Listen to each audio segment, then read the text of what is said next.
You're listening to a podcast from the Finnish Football Show.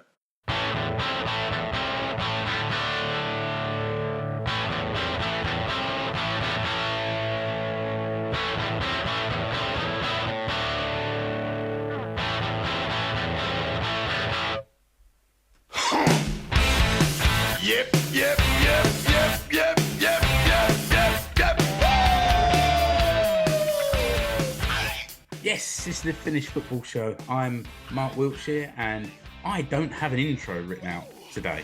So I'm going to make it up off the top of my head. I'm joined, first of all, by Rich Nelson. Hi, Rich. Hello. And Ali Manson. Hi, Ali. Moikka. And primarily we're going to be looking back at the recent two games for the men's national team, the Huuhkajat, versus a 4-0 win versus Northern Ireland, followed by a slightly, not lucky, but closer than was comfortable 2-1 win over San Marino. We'll hear from Keke about his travels to the Principality, and we'll look at the Euro 2024 playoffs that Finland will now find themselves in. And we'll also have a look at the Nations League fixtures coming up for the Helmarit, the women's national team, and look at the squad that's just been announced for those games. That sounds like quite a lot. So I reckon, without hanging around too long and waffling on, we should crack on with it. We'll start with Finland 4, Northern Ireland 0. Goals close to halftime from Joa Pohjanpalo, and then most of the action seems to take place in the second half with goals by Hawkins on 48, Pulkki on 74, and Lud on 88. Rich, maybe first, do you want to start by just talking through the team for that game? So it was a fairly about as first choice-ish as you could expect from Finland. He went with River went with 4 at the back this time. Tenho and Ivanov in the centre, Alho at right back, and Matti Peltola at left back. Peltola's very much seems to be a favourite of Rive over the last few months. I know he's done well for Huuhkajat, and so he started at left back, and then in the midfield, what is becoming looks like the first choice 3 of Schuller, Glenn Kamara, and Khan Kairinen, and up front Joa Pohjanpalo. And then either side of him, Daniel Hawkins and Fredrik Jensen. That was his first appearance for quite some time. I think it was quite, from that point of view, quite attacking. I think with the situation that Finland were in, we already knew we couldn't qualify. But I think it's one of these where it's important. We knew that there were playoffs coming to get a good performance and some goals on the board. It didn't affect any seedings or anything. That it was already sorted. So they were essentially warm-ups for March's playoffs. Northern Ireland, they actually started with former Huuhkajat keeper Conor Hazard in goal, which was nice for him. Weirdly, last week it came out that he was the highest paid Veikkausliiga player in 2022. But probably paid by Celtic rather than by Huuhkajat. A lot of it was by Celtic, and Huuhkajat funded as that as well. But yeah, he was by far, I think, double the next player, which shows a lot of what he was... Basically, because that comes out of the annual publishing of such figures. Yeah. But I think Northern Ireland, I didn't know too many of their players, but I think from what I read and what I heard, it's a very injury hit squad. A lot of young players coming in when they're not perhaps ready. It's been a very tough campaign for them. Their previous points have all come against San Marino, and they'd lost every other game.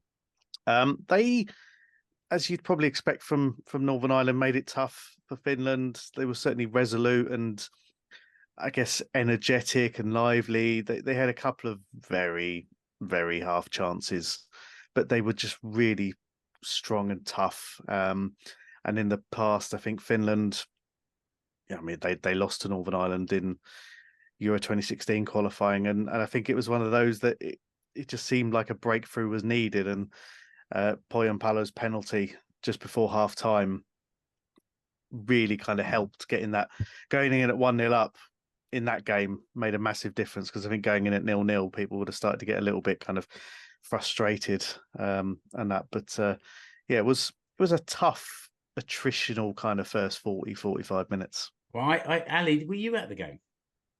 No, I Okay, wasn't okay. in the end. I had to go to. I say I had to go. I went to a friend's surprise party, so a good enough excuse not to go. No, I that's think. fair. That's fair enough. I was just I I was throwing a party at that time, so we had friends round, and I didn't get to see the game either.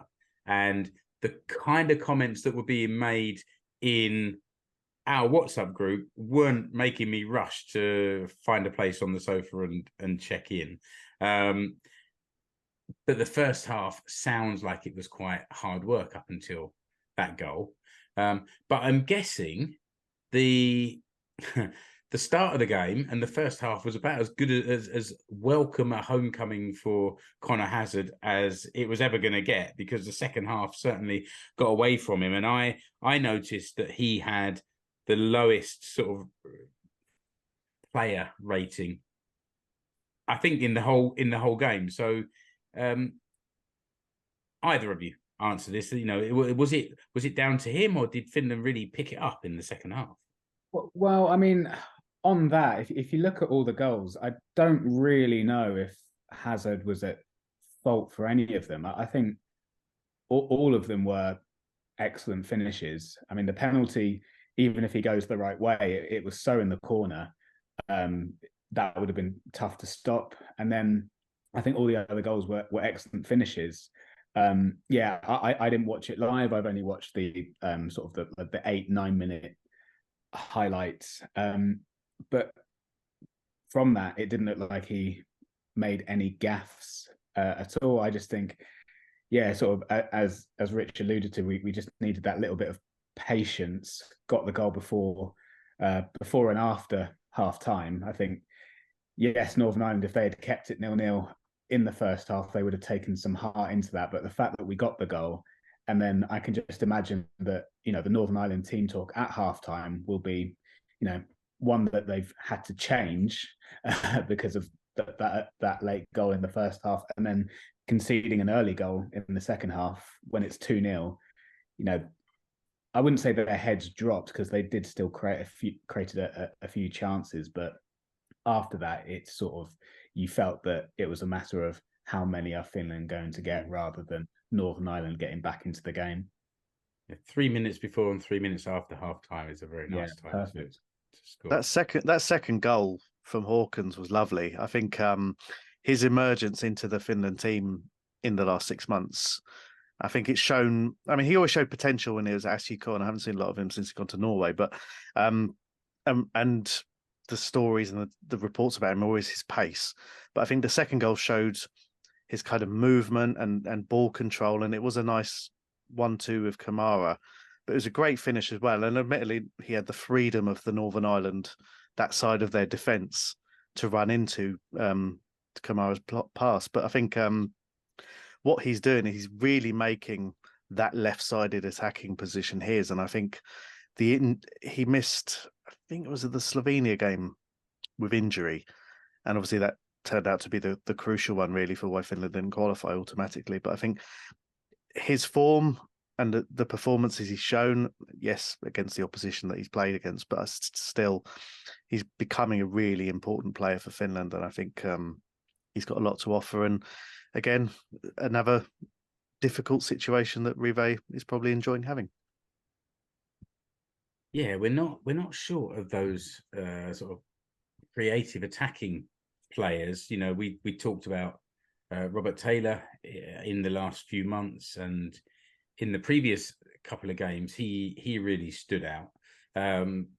What was nice to see in these two games was the resurrection of Robin Lod as well. Yeah, I mean, he's always been a vital player for Finland. I think the last year he's been suffering with injury, and I know, you know, he's been doing really well when he was fit for Minnesota, and now he's pairing up with Pukki over there as well. I think it's not. I mean, I've always been a big fan of his, but his position, he's more advanced perhaps than that kind of attacking midfield. I mean, he's often played as a number 10 with Pukki for Finland. So I think, again, he's a player with experience and caliber, and he's a good finisher as well, as we saw with his goal. But I think he gives perhaps that little bit more nous and a little bit more. I think some of the others are a little bit more raw still and a little bit lacking the experience. I mean, Hawkins is more direct than any of them. But I think Lud's positioning and I think working that relationship he's got, especially with Pukki, is valuable. It's good to have him back because he's almost a definite starter when he's fit. Yeah, seems to be in quite a short space of time as well. I think the value of Finland having a strong team against Northern Ireland was really highlighted on Monday when Northern Ireland played against Denmark and managed to beat Denmark B or maybe even C team, but they managed to pick up a win there. So there's clearly, maybe it was for pride, but there is danger there, but they just can't seem to bring it out often enough, I guess. So we moved on to Monday. San Marino 1, Finland 2. This was also, now I think if I can quote you, Rich, I'm not sure if this was on Twitter, that this is like the dictionary definition of a dead rubber, or was that the Friday game? I can't remember now. That was actually the Friday. Oh, okay, fine. That was Friday before the first goal. Oh, okay, fine. Yeah. And it was fair, but then they ruined it by scoring loads of goals and okay, so the San Marino game wasn't much better, was it? It was hard work. I mean, looking at Ali, have you got the team in front of you there? Yes, I do. Yeah. Do you want to run through the team and if there were a few changes from the previous game, and also a few players that don't appear so often? Well, yeah, and I think the most notable ones were Sinisalo coming in goal. It was nice to see him get a run out or a walkabout as he was in goal and didn't have too much to do. But good for him to get 90 minutes of international football. Then we were set up in sort of a 4-3-3 kind of formation, which again you would expect. I don't think anyone was expecting a back five against San Marino. Had Sori right back, Hoskonen, Jensen in the centre, and then Thomas Galvez, who none of us really knew too much about before this. The squad was announced a couple of weeks ago, and I still think many of us don't know too much, but it was definitely an interesting inclusion. And I mean, he nearly scored after 9 minutes as well. So I mean, clearly this was an introduction for him to get some minutes under his belt, and then also hopefully try to persuade him to choose his allegiance to play for Finland in the future, because I believe he can play for England and Spain as well. On that point, though, he has played for Finland from under 15 level all the way up now to the national team. So I think his Aiti deserves a bit of credit for clearly making him identify as a Finn when he's got all those other options. And to be fair, he did an interview with Ula that was played, like the interview was played before the game on Finnish TV, and he did say that he considers himself Finnish, and you could tell there was definite pride for him to be playing with the team, that getting the call up. So I would say that the chances of him perhaps staying in and around the squad are definitely quite positive. And yeah, as I said, he nearly scored after 9 minutes. I mean, what a debut that would have been. And generally, I thought he played well. And then in the midfield, we had Glenn Kamara, Lucas Lindman, and Taylor. And then further forward, Lod got another start. Teemu Pukki and Hawkins again playing as the left winger. Again, sort of what we were saying earlier about Hawkins. I'm really glad he's playing in that position and further forward, because against Kazakhstan, Riva kind of experimented with this interchanging wing back kind of thing, and it really didn't work. Hawkins didn't look at all comfortable in that position. So hopefully further forward that's exactly where we're going to see him. I think it's notable that there were a lot of changes in that team, and yet the two obvious exceptions, but it didn't feel like a weakened team. It wasn't a team where you thought, oh, they it's only San Marino, so we'll somehow take it easy. At least that was what Rive planned. The players didn't quite read the script and go and grab a hat full of goals again. But it was tough, Rich, wasn't it? They kind of park two buses most games, San Marino, don't they? And that's how it was this time. Yeah, it was a painful watch, to be honest. I think Finland were trying, and it was like playing against 11 cones, but the cones just kind of moved further backwards and further backwards on top of each other. And it was difficult when Finland are trying to play with the ball and again trying to manufacture that space.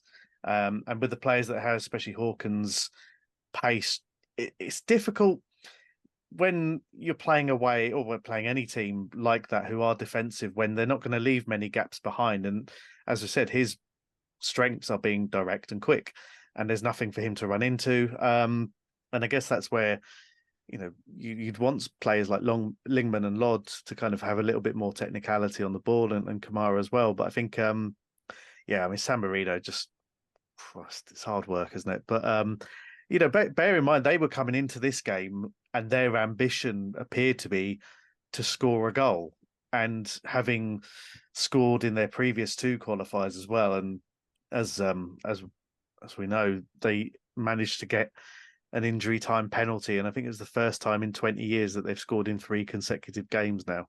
So, and it's an odd one. I mean, again, we used to, when we've played San Marino at home, we've absolutely battered them. And this time round, the pitch wasn't great. They were really tough. And the fact is that Finland had a lot of half chances. But San Marino that's what they do. And unless you score early against them, and even if you do, they're not going to come out and start playing. They're going to still sit back. A lot of half chances, but also a lot of possession with 80%. Well, exactly, yeah. And it was a lot of huff and puff, and that pitch made it look quite sloppy as well. Yeah. Because as Ali said, Galvez was looking good on the ball. Half the time he was playing like an inside left. He wasn't playing at left back. He was so far forward. Inside left, all right. I know, what's that mean? With his WM and all that, But he was playing that far forward. He was virtually on the edge of the box most of the time. Yeah. And I think that's, and when you look at the fact that the 2 goals came from Purusori, the other fullback, that's kind of how things are. I mean, again, it would have been nice for Pukki to have got his 40th goal, and we thought he had, but for that offside, which was weird. But that's why that lineup is particularly attacking, isn't it? Because you had Galvez going down the left, you had Soeri able to get down the right. It's interesting you called him a fullback, because approximately 47 minutes into the game, Mark Hayden said Puru just isn't a fullback. Approximately 3 minutes before he came in from that fullback position and took the first goal, and what a classic it was. Oh yeah. Ali, talk us through it. Oh, I'd love to. I think, it was just utter chaos, wasn't it, in the box? And was it Lod that flicked it in before the chaos? I think I can't remember whether it was Lod or whoever it was, but at some point there was a flick into the box, a miscontrolled ball, and then it seemed to sort of ping pong, if that's even the right phrase, but it seemed to bounce off several players, and then it ends up in the goalkeeper's hands. You think, okay, this attack has come to nothing, and then for some reason the goalkeeper decided that his hands were made of jelly or something, I don't know, and then it ended up at Sorley's feet, and he had a tap in. It was one of those where, of course, you always want to cheer every goal, but it almost felt quite hard to cheer this goal because it's sort of, yes, of course there was endeavour and most strikers of a particular age, they'll always say, "Oh, you've just got to be in the right positions at the right time," which sorry was, but I think it's one of those where you take the goal and then you move on. But it was, of course, what Finland deserved, as we've sort of alluded to. That first half was hard work. It was a slog, even though I thought we deserved to have had at least one goal by then. The San Marino fan account on Twitter described it, and I'm going to have to edit myself. This is by far the shittiest goal I've ever witnessed in my life as a San Marino fan. I hate everything. Well, I mean, when you're getting trolled by the San Marino fan account, you know that maybe this goal is probably not the goal to write home about. Yeah, that's quite right as well, yeah. And it was then followed up only 8 minutes. It was sort of 10 minutes of quite, goal mouth action for Finland. 58th minute, it was San Marino 0, Finland 2. Rich, talk us through that goal. Well, that was Taylor, sort of Rob Taylor bursting into the box, laying it off for Galvez, and it looked like a nice sort of cutback. It was quite. Your first instinct is almost, Galvez runs through and lays it. He looks like he's overhit it. Yeah, pulled it too far back. Yeah, and then all of a sudden, Soidi appears out of nowhere in the mid. Has all this space, and it's a really good finish. To be honest, I think from quite deep, and first time right foot along the ground into the goal. And I think compared to the first one, this one was deserving of a Puskas award. It was, it's all relative though. People weren't kicking goalkeepers and defenders and stuff. It wasn't a playground scramble. This was fairly well worked, and I think it was a night. I mean, if Galvez, I assume he saw it coming in, and the vision to see that avenue opening up, and I don't know how much involvement he has with Pep Guardiola on a daily basis at Man City, but that's the sort of thing you're looking for, and maybe it is a case of that's what he's there for. His ability on the ball. He's come through English academies. He was at Watford before Man City, so I think seeing that space and Soiri remaining deep enough to make that run onto the ball, it was good. And I think it 57 minutes, 2-0 up.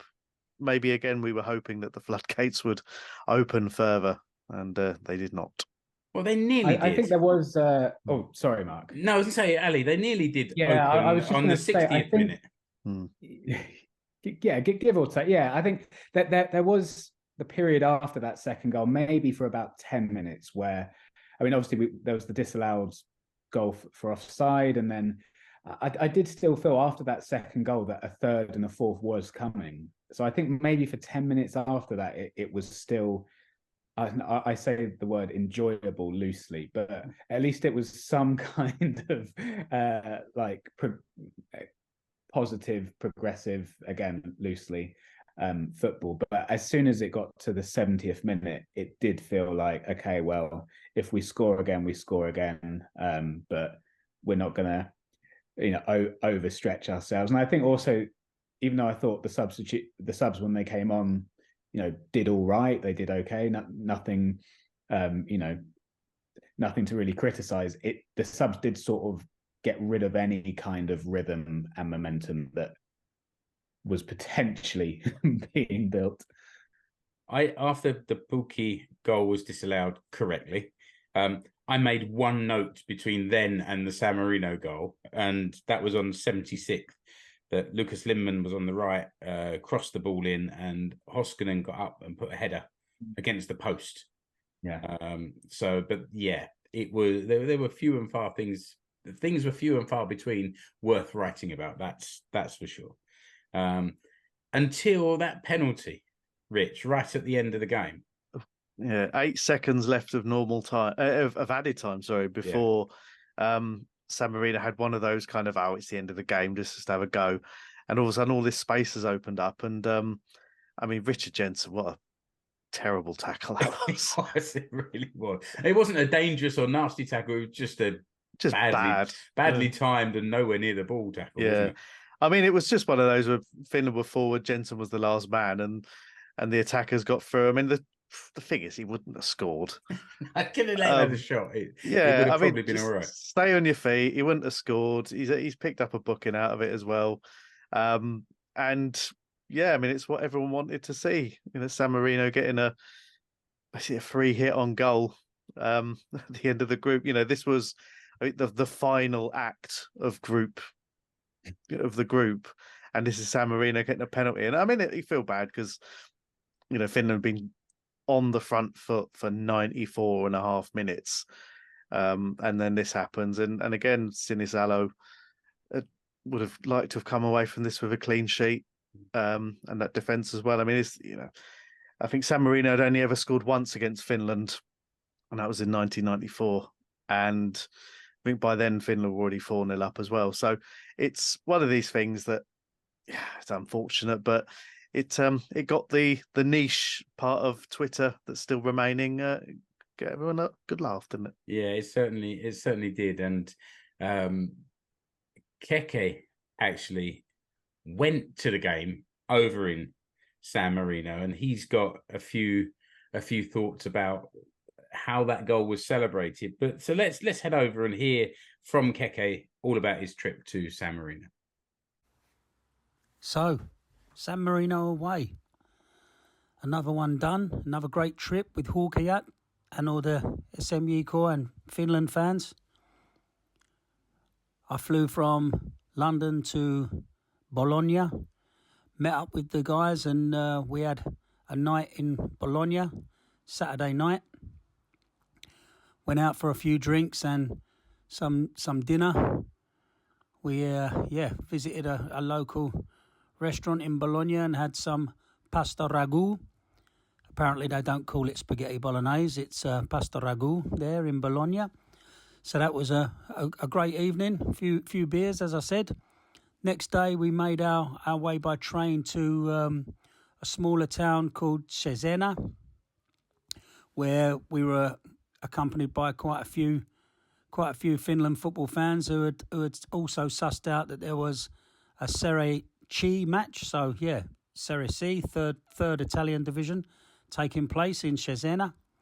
So we all piled in the stadium and was wowed with a 3-0 win by the home side, but more so by their unbelievable support from their ultras in their Curva section. It was like for a third division match, it was really something else. It was brilliant. So that was fun. And then Monday in our hire car, we made our way from Rimini to San Marino. What stunning place, San Marino. Just mountain top, tiny little country. Made our way to the capital, I guess, the main town, and climbed up to the hill and walked along to see the famous 3 towers of San Marino. Few more beers up there in the various restaurants, and little bit of food there, and then we made our way down to the stadium. The San Marino people were really welcoming on the gate. That was, fantastic. They had a little area set up for the Finland fans. Made our way in, a few more beers, and we took our places in the stadium. I'm sure you guys have discussed the ins and outs of the game, but all in all, it was a fantastic experience. The SMU core capos and all the guys were in fantastic voice, kept the singing going. Like to think we did our bit to spur the team on to scoring those 2 goals in the second half after they went in 0-0 at half time. But I've got to tell you, it seems a strange one, but the highlight was probably when San Marino got their late penalty on the 97th minute. Obviously, we knew it wasn't gonna have too much of an adverse effect on the result, but San Marino managed to slot that one away. Their entire bench, the subs, the coaches, the manager, half of their families, I think, all made it onto the pitch and celebrated with their their goal scorer. And obviously everyone listening is familiar with the way that goals are celebrated in the Olympia Stadium back in Helsinki, where and all right across Europe, I guess, where stadium announcer will will announce the name of the goal scorer and asks the crowd to sing back with the surname usually of the scorer. So San Marino stadium announcer was beside himself with joy that they had managed to score, despite it being very, very late on in the game, and he did his bit to shout out Filippo, and due to the San Marino home crowd not being so large, it was the reply was not too audible. So the 450 or 500 or so Finland fans decided to do their bit and help out. So the next time he said goal scored by Filippo, the Finland fans roared back Berardi. So and that went on for about another 4 or 5 times. So that was something a little bit special. But yeah, fantastic trip. Obviously we got the 3rd spot in the group, and we'll wait to see what happens for the playoffs that will be drawn tomorrow, probably today when you listen to this. But let's see where we'll be going next. But cheers, fantastic trip as always. And the draw was probably made yesterday by the time this was edited and published, Keke. But yes, let's have a look at that Group H table and then on to the playoffs, Rich. Ali, do you want to just run through the table where it finished finally? Yep, so Denmark finished top on 22 points. Slovenia also finished on 22 points, but Denmark had a superior goal difference. They didn't, but a better head to head because Slovenia had a goal difference of 11. Then Finland with 18, Kazakhstan also on 18. Then we have Northern Ireland down in 9. They had their 2 wins against San Marino and then the surprise win against Denmark on the final game. And then, of course, San Marino in 6th. With 3 goals scored. So, Rich, can you talk us through the playoffs? I mean, there's been lots of chatter about this. We were talking about it, what the permutations might be. If I'm honest, when all this sort of stuff's going on, I'm basically fingers in ears, la, la, la, wait till it's all played out. And it has all been played out now. What was going on today? What was being drawn? And then how did it all turn out in the end? So essentially, Finland, because they hadn't won their Nations League group, were in a bit of a floating situation where they were still eligible to go into the playoffs, but they weren't sure of the pathway because they didn't win their Nations League group. So Poland and Wales were in League A of the last Nations League. So they're in Path A. Estonia, and I'm still trying to get my head around this. Estonia were the best team in League D, and because of the various permutations of other teams not qualifying, they go straight into Path A. Bear in mind, Estonia, I think they got 1 point from their 8 games in qualifying for the Euros. Yeah, that's for the right. Euros. Yeah, so they go into Path A. So that was already kind of predetermined to a point. So Poland are playing Estonia in one part of that draw, and Finland, Ukraine, and Iceland were in a kind of weird position where there were 3 teams going for 2 spaces in Path B, and essentially, so Iceland are playing Israel. Finland could have been drawn against either Bosnia and Herzegovina or Wales, and Ukraine came out first, so Ukraine will play Bosnia, and Finland go into Path A. Again, as a non-group winner in the Nations League. So they're going to play Wales. The first leg of that is in Wales, so presumably in Cardiff on the 21st of March, 2024. The winner of the semi-finals, so the winner of Wales v Finland will be at home on the 26th of March, which I think is a Tuesday evening in Helsinki. So if Finland win, would be at home to the winner of Poland against Estonia. So again, this is the weird thing about, I don't know how they're going to plan this. Palolita haven't really said yet. So they're going to hope that they have a home game on Tuesday the 26th. But they absolutely definitely have a one-legged match against Wales, which go to extra time and penalties on the 21st. So and the way you've mentioned path A, B, and C. So each path is 2 single game semi-finals and then 1 single game final, giving 3 teams this extra opportunity to get into the Euros. Yes, so because like Kazakhstan were in Finland's group for the Euros, but they'd already won their Nations League group, so they were already guaranteed a playoff position anyway. So, but they're in Path C and they're playing Greece. Yes, but yeah. So again, we go back to a month ago, 6 weeks ago, when Finland took 0 points from their games against Slovenia and Kazakhstan, and with the benefit of hindsight, had they drawn both of those games, then things would have been different. Yeah, Ali. Yeah, just to sort of carry on from what Rich was saying, I mean, it is, on one hand, I think this new format is good because it gives more teams more opportunities to qualify. And of course, you know, countries like Finland should be, you know, the biggest beneficiaries of this kind of new setup and format. But the fact that a team like Kazakhstan, you know, I was at that Finland-Kazakhstan game, and they're not a very good team. We've, you know, Mark, you mentioned, or Rich mentioned about Estonia getting 1 point from 8 games with a goal difference of -20. So Estonia are also really not a very good team.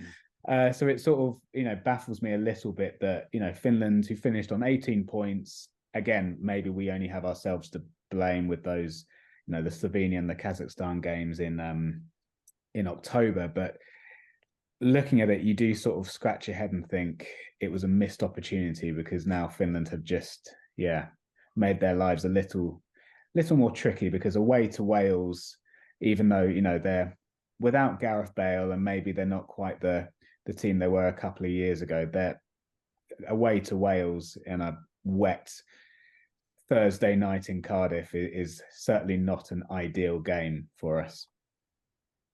No, I think that Slovenia game, you know, it was a real 6-pointer in hindsight. If you take 3 points off of theirs and add 3 points to ours, then that makes the difference as well.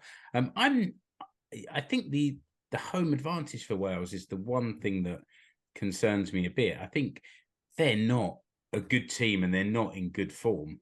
Okay, a draw with Turkey, maybe that says it. It was a home draw with Turkey, having not that. I think they lost to Armenia away, didn't they? So, you know, that home advantage clearly means something, but I'd much rather play them and then Poland rather than the other way around. Because you know, last time we played Poland a few years ago, they gave us a right kick in. Was it 4 or 5, Rich? It was 5-0. I think that was a pre-Euro qualifier. Friendly, sorry. Yeah. I think again, it's difficult because when you look at the last Euros, and Finland had actually on paper a similar record at the end of the group, and they came second. And this time around, because the group was closer, and I think we talked about this when the draw was made, 18 months ago, and we thought that Finland really, that's the weakest in terms of overall quality. There wasn't a top team in there, but Finland lost both games to Denmark. They lost to Slovenia, they lost to Kazakhstan, and really that's why they didn't qualify. But they should have done. They really should have come second in that group. And I think it is a lost opportunity, because I think that when they did so well in qualifying for Euro 2020, and generally pretty well in the Nations League campaigns that they've had, and now you're coming into it just thinking, this is difficult, because I think going into these 2 games, even if they do manage to beat Wales, and I mean, Finland's record against Wales isn't great. I know this isn't the Welsh team of recent times, but still going there and then presumably having a home tie if they win against Poland over 90 minutes, it's going to be tricky. Mm. And I think they've only got themselves to blame, really. So just as a reminder, Rich, when did you say that Wales game is? So that's Thursday, the 21st of March. Okay, so we got a few months to build up to that. Yes. There's there's not a lot of football between then and now for the national team or for the Finland-based players, but I'm guessing there'll probably be a winter training camp again. Yes, It's true. usually, again, perhaps not the elite players at the top leagues, but when you think now, a lot of the players, even players like Pukki, will be in MLS and out of season. So I think if they do organise a winter training camp in January, then you might see a reasonable chunk of that first choice squad. Whereas in the past, it's been very much B team and Nordic based players. I think this time around, you might get a slightly stronger squad because I they're think building up to this. Focus on those 2 games 6 weeks later or something like that. Yeah. All right. Shall we take a look at the women's national team, the Helmarit? They have the final 2 games in the Women's Nations League campaign. They are home to Romania on Thursday, the 30th of November, 6:45 kickoff. And then Tuesday, the 5th of December, away to Slovakia. With everything we've been talking about, whether you're watching or listening, if you just look at I've started putting the link to the blog post at the very top because our notes are getting longer and longer with chapters and all sorts in there. So right at the top is the link to the blog post, and everything we're talking about, it's even in the order of the blog post because the blog post now works as my agenda or script for the show as well. So it's all in the order that we're talking about it. You can follow along with us.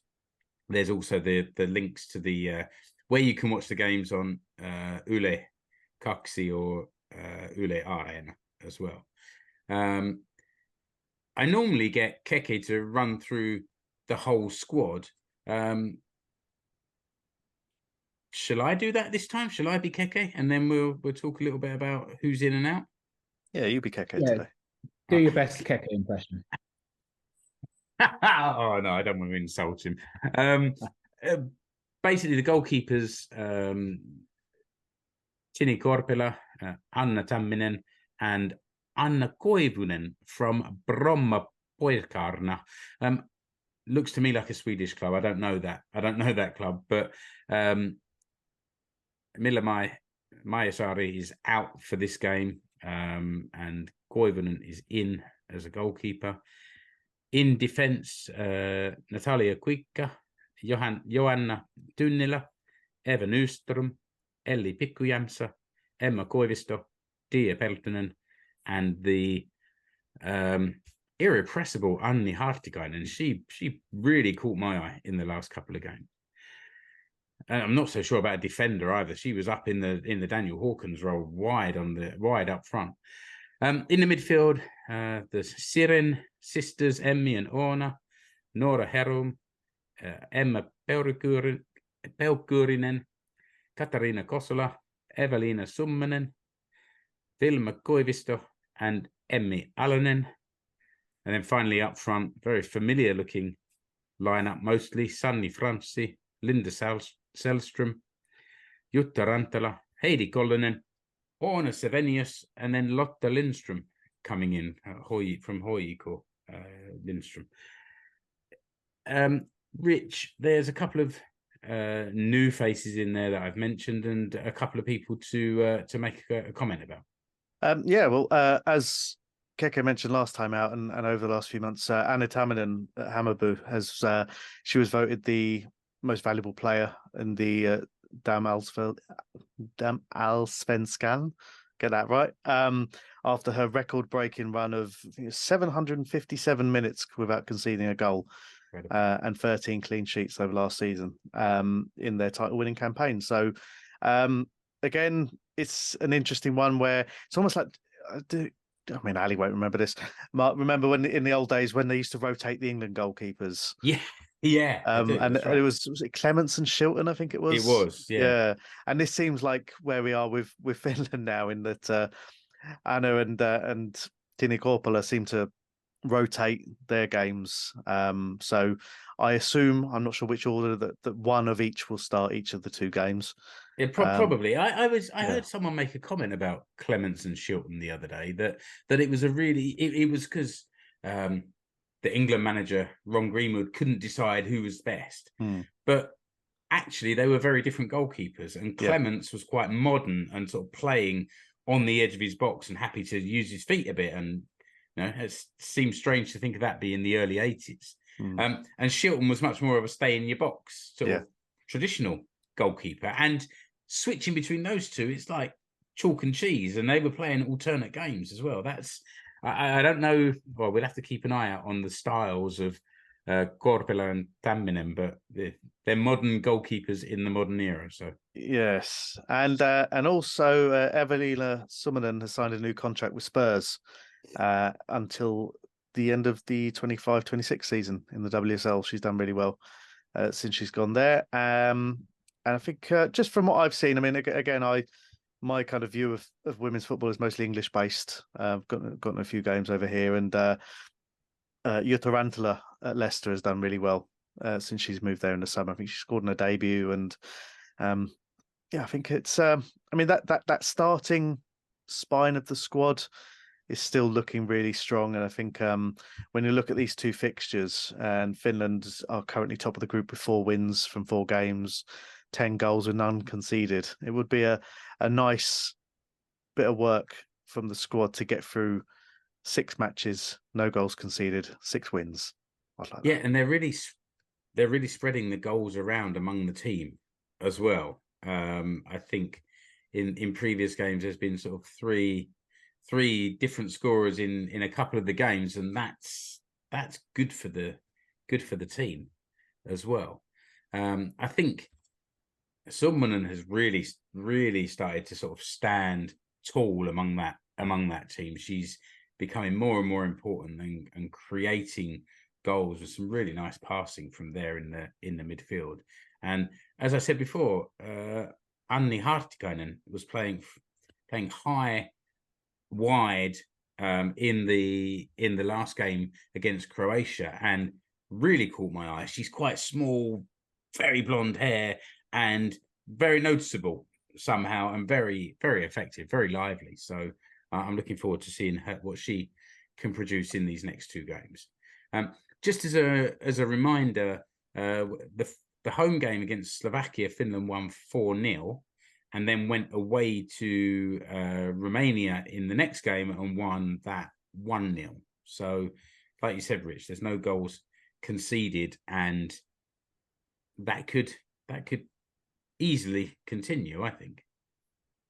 Yeah, hopefully. And I think, again, looking ahead, going up to League A, presumably, will give them that little bit more regular competition as they're looking for qualification for the next Euros. And I think that's the next cycle. This has been a very useful experience, I think, as Marcos Aloranta has stepped up from his junior position. I think he was the coach of the under-17s that went to the World Cup a few years back, and coming in, and this is why he's bringing in this sort of blooding in this new generation of players that he's very familiar with. So I think as a kind of overarching piece of work after the last regime where Finland got to the Euros, but I think there was a lot of behind the scenes problems there, and the goal was achieved of getting to the Euros, but at what cost? I think now there's a much more sort of balanced and a lot more sort of forward planning going into this, and I think we're starting to see the benefits, and hopefully that will go in like the men's team in the First Nations League there, the momentum going forward and reaching that next Euros. Saloranta is the arrive of the women's game, coming from the lower ages and making his mark in the first team. Yeah, very much so. And the only thing that's slightly nerve-wracking is once you step up into League A, there's some big names up there, and of course they're in League A. They're there for a reason, but you only get better by playing against the better teams. So if Finland beat Romania, who are currently bottom with 1 point, then that's it. Group 1, and then they play Slovakia in the final game, who probably finish second in this group. Ali, the first game is at home on Thursday the 30th. Will you be able to get there? Oh, this game's in Turku, actually, isn't it? It's not in Helsinki. Yeah, so the game's in Turku, and I will be at the Huuhkajat Aberdeen game. Right. Okay. Actually, so yeah, I was just looking at that, thinking, oh, I wonder if maybe they were playing next door at the Olympic, but of course they do often play in Turku, particularly when there's things happening down in Helsinki. So yes. Hopefully there will still be a good crowd supporting, because as you said, one more win, there'll be a step up into League A. I think there was a little bit of a hangover for the team after the Euros, just for the first few games after that, but it feels like they've sort of got rid of that, shaken it off, and I've been absolutely flawless this campaign. Yeah, that's quite right. Well, we will come back after the 2 Helmarit games, so this will be published on Friday 24th, and we'll be back sometime after the 5th of December, and that might be our last show before a well-earned Christmas holiday, because we've been podding really hard, and I hope our listeners and viewers appreciate it. I'm sure they do. They haven't told us to stop yet, anyway. I think we'll leave it there. Thanks a lot, Rich. Thanks for being there. Hey. And Ali, good to have you as well. Kiitos, heippa. And listener, until the next episode of the Finnish Football Show, thanks for listening. Goodbye. You've been listening to the Finnish Football Show. You can find us online at finishfootballshow.com. Remember to subscribe to the show wherever you're listening or watching.